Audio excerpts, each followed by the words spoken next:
नमस्कार। मैं आज इस वीडियो के माध्यम से पंचायती राज संस्थाओं का अंकेक्षण भाग 1 के बारे में जानकारी दे रहा हूँ। पंचायती राज संस्थाओं का अंकेक्षण, जिसमें पंचायती राज संस्थाओं के अंकेक्षण का कार्यक्षेत्र एवं प्रकृति क्या है, अंकेक्षण करना, अंकेक्षण पत्र का अनुवर्तन, आपत्तियों के अनुवर्तन न करने का प्रभाव, सामान्य अनियमितताओं का विवरण, इसके बारे में चर्चा की जाएगी। पंचायती राज संस्थाओं के अंकेक्षण का कार्यक्षेत्र एवं प्रकृति।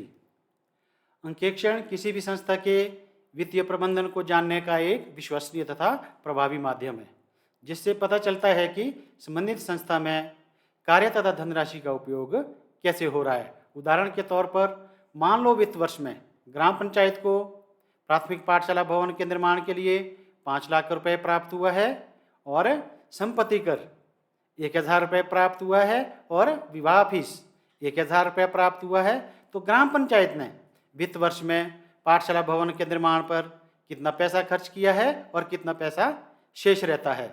इसी प्रकार से स्वनिधि से ग्राम पंचायत ने कार्यालय प्रबंध पर कितना पैसा खर्च किया है और कितना पैसा शेष रहता है। संप्रेक्षण के माध्यम से पंचायतों की सफलता व विफलता के परिणामों को समझने में सहायता मिलती है। इससे नीतियों और कार्यक्रमों की समीक्षा करके उचित संशोधन किया जा सकता है तथा प्रशासनिक इकाई एवं विशेषकर व्यवस्था के ध्यान में आई कमियों तथा त्रुटियों को दूर किया जा सकता है। एक अच्छी एवं प्रभावी संप्रेक्षण व्यवस्था पंचायतों के शुभ चिंतक एवं परामर्शदाता के रूप में भी कार्य करती है। लेखा परीक्षकों से अपेक्षा है कि वे त्रुटियों को दूर करने, वित्तीय व प्रशासनिक व्यवस्था में सुधार लाने तथा भविष्य में होने वाली त्रुटियों की रोकथाम हेतु उपाय के सिद्धांतों को अपनाए। अंकेक्षण के दौरान जो भी कमियां या त्रुटियां पाई जाती हैं उसको सुधार करने का अंकेक्षण के समय मौका मिलता है और भविष्य में भी इस तरह की जो छोटी छोटी कमियां अंकेक्षण के टाइम पाई जाती है उनको भी सुधार करने का मौका मिलता है।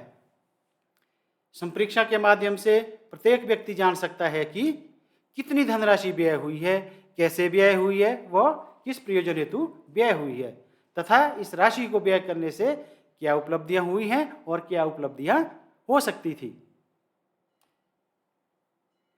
अंकेक्षण करना। हिमाचल प्रदेश पंचायती राज अधिनियम 1994 की धारा 118 में वर्णित प्रावधानों के अंतर्गत पंचायतों के लेखों की संप्रेक्षण करने के लिए पंचायती राज विभाग में एक संप्रेक्षण अभिकरण होगा। संप्रेक्षण एजेंसी में निदेशक द्वारा नियुक्त किए जाने वाले ऐसे अधिकारी तथा सेवक होंगे जितने राज्य सरकार समय समय पर उचित समझे।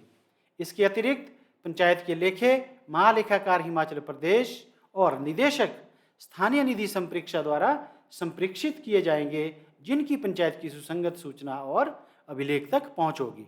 परंतु पंचायतों के लेखों की संप्रेक्षण महालेखाकार हिमाचल प्रदेश के संपूर्ण तकनीकी मार्गदर्शन और पर्यवेक्षण के अधीन संचालित की जाएगी। इस धारा में यह भी प्रावधान है कि महालेखाकार हिमाचल प्रदेश की वार्षिक तकनीकी निरीक्षण रिपोर्ट के साथ साथ संप्रेक्षण की वार्षिक रिपोर्ट राज्य विधानमंडल के समक्ष रखी जाएगी। हिमाचल प्रदेश पंचायती राज वित्त नियम 2002 के नियम 79(1) के अनुसार प्रत्येक पंचायत की सभी प्राप्तियां और व्यय के लेखों की संप्रेक्षण आगामी वित्त वर्ष की समाप्ति से पूर्व साधारणतः संप्रेक्षकों द्वारा की जाएगी।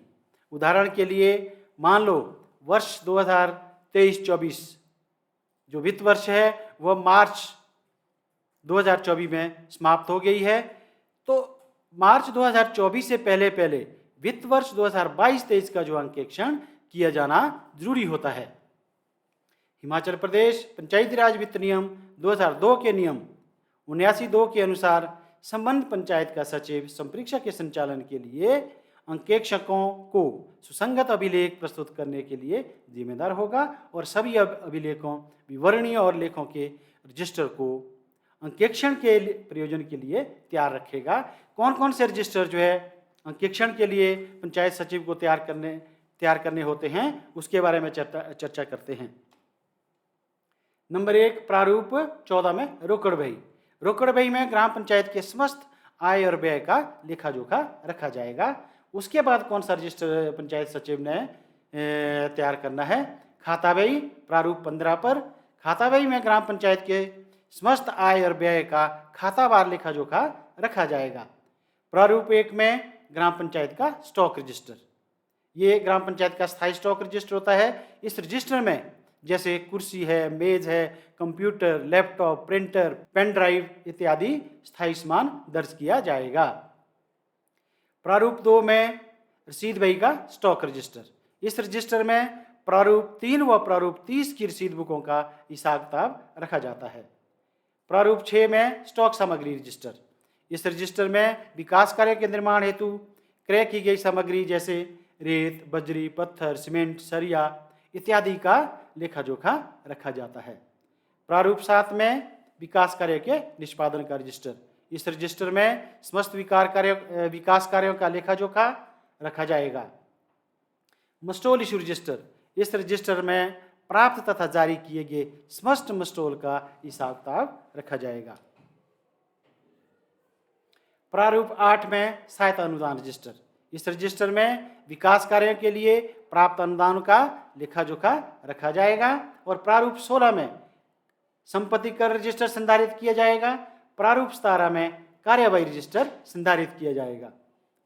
रसीद बुकें, पासबुकें, वाउचर फाइल, माप पुस्तिका, एस्टिमेट्स और वित्त वर्ष के अंत में पंचायत सचिव द्वारा रोकड़ बही के अनुसार आय व्यय तालिका तैयार की जाएगी और सभा निधि तैयार की जाएगी। उसके पश्चात जो है परीक्षा संतुलन सूची भी पंचायत सचिव द्वारा तैयार की जाएगी। इसके अतिरिक्त विकास कार्य सूची, अनुदान सूची और स्टॉक सूची, ये सारे रजिस्टर और विवरणियां पंचायत सचिव को अंकेक्षण के लिए तैयार करने चाहिए। अंकेक्षण रिपोर्ट का प्रस्तुत किया जाना। हिमाचल प्रदेश पंचायती राज वित्त नियम 2002 के नियम 81A के अंतर्गत अंकेक्षण रिपोर्ट 15 दिनों के भीतर जारी करनी आवश्यक होती है। पंचायती राज संस्थाओं के लेखों का अंकेक्षण 100% वित्त वर्षवार किया जाता है तथा अंकेक्षण रिपोर्ट में निम्न तथ्यों को प्रस्तुत करना आवश्यक होता है। कौन कौन से तथ्य जो अंकेक्षण रिपोर्ट में होने चाहिए? नंबर 1, संबंधित पंचायत की वित्तीय स्थिति। वित्तीय स्थिति में क्या आएगा कि वित्त वर्ष में ग्राम पंचायत को कितना अनुदान प्राप्त हुआ है, सभा निधि में ग्राम पंचायत को कितनी इनकम हुई है और ग्राम पंचायत ने जो अनुदान प्राप्त हुआ था उसमें से ग्राम पंचायत ने कितना खर्च किया है और सभा निधि से भी कार्यालय प्रबंध पर ग्राम पंचायत ने कितना खर्च किया है। उस प्रकार से वित्तीय स्थिति के बारे में अंकेक्षण पत्र में ये तथ्य रखना आवश्यक होता है। नंबर 2, आय तथा व्यय में अनुरूपता बनाए रखना। पंचायतों द्वारा आरोपित करों से संबंधित देय राशि के बारे में टिप्पणी प्रस्तुत करना। जैसे उदाहरण के तौर पर ग्राम पंचायत में संपत्ति कर लगाया जाता है तो अंकेक्षण के टाइम ये देखना जरूरी होता है कि ग्राम पंचायत के पास पिछली साल का ओपनिंग बैलेंस संपत्ति कर जो बकाया था वो कितना रहता है, ग्राम पंचायत ने वित्त वर्ष में कितना संपत्ति कर लगाया है और वसूली योग्य संपत्ति कर कितना बनता है, ग्राम पंचायत ने वित्त वर्ष में कितना वसूल किया है और बकाया कितना रहता है। यह तथ्य भी अंकेक्षण रिपोर्ट में लिखा जाना जरूरी होता है। गत अंकेक्षण पत्रों में वर्णित वित्तीय नियमितताओं की समीक्षा करना। जब भी ग्राम पंचायत का अंकेक्षण किया जाता है तो सर्वप्रथम क्या होगा, सर्वप्रथम गत अंकेक्षण में जो दर्शाई गई आपत्तियां होती हैं उसके बारे में समीक्षा की जानी चाहिए और उनके अनुवर्तन के बारे में पग उठाए जाने चाहिए। पंचायत पदाधिकारियों से संबंधित यात्रा बिलों के बारे में यह सुनिश्चित करना कहीं वे लाभ का साधन तो नहीं बने हैं। विकासात्मक कार्यों पर व्यय की जा रही राशियां संबंधित संस्था व विभाग द्वारा जारी शर्तों अनुसार ही की जा रही हैं या नहीं। जैसे ग्राम पंचायत को 15वां वित्त आयोग के अंतर्गत अनुदान प्राप्त होता है तो जो 15वां वित्त आयोग का जो अनुदान है वो ग्राम पंचायत को 15वां वित्त आयोग के दिशा निर्देश अनुसार व्यय करना चाहिए। तो इसलिए अंकेक्षण केस में यह भी देखना चाहिए कि संबंधित विभाग के दिशा निर्देश अनुसार राशि व्यय की जा रही है या नहीं की जा रही है।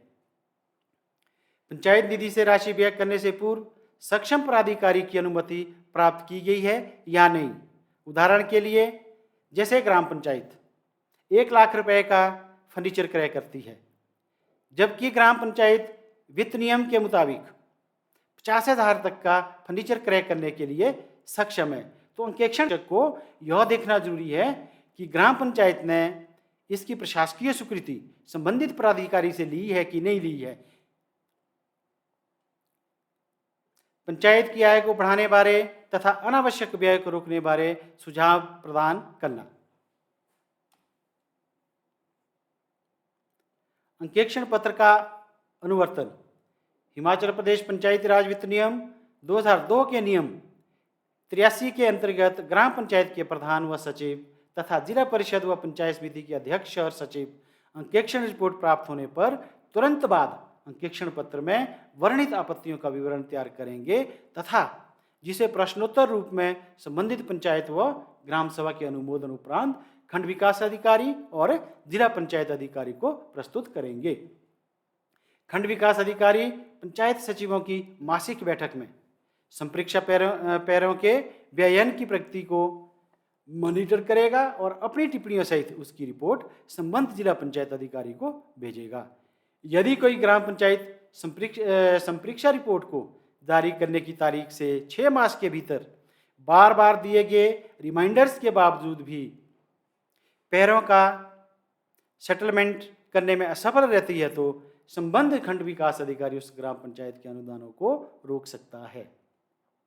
जिला पंचायत अधिकारी द्वारा भी ग्राम पंचायत की लंबित अंकेक्षण आपत्तियों की समीक्षा त्रैमासिक की जाएगी। आपत्तियों के अनुवर्तन न करने का प्रभाव। यदि अंकेक्षण आपत्तियों का अनुवर्तन नहीं किया जाता है तो इसका क्या प्रभाव पड़ता है।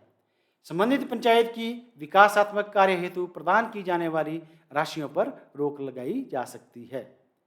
दोषी कर्मचारी के विरुद्ध कार्यवाही भी की जा सकती है। दोषी पदाधिकारी के विरुद्ध हिमाचल प्रदेश पंचायती राज अधिनियम 1994 की धारा 145 व 146 के प्रावधानों के अनुसार कार्यवाही भी की जा सकती है।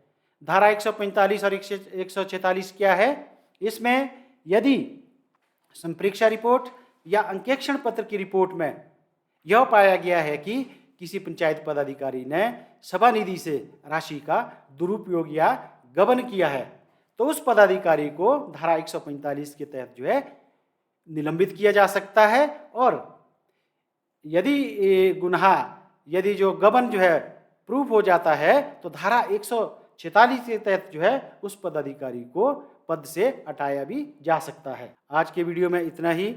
धन्यवाद।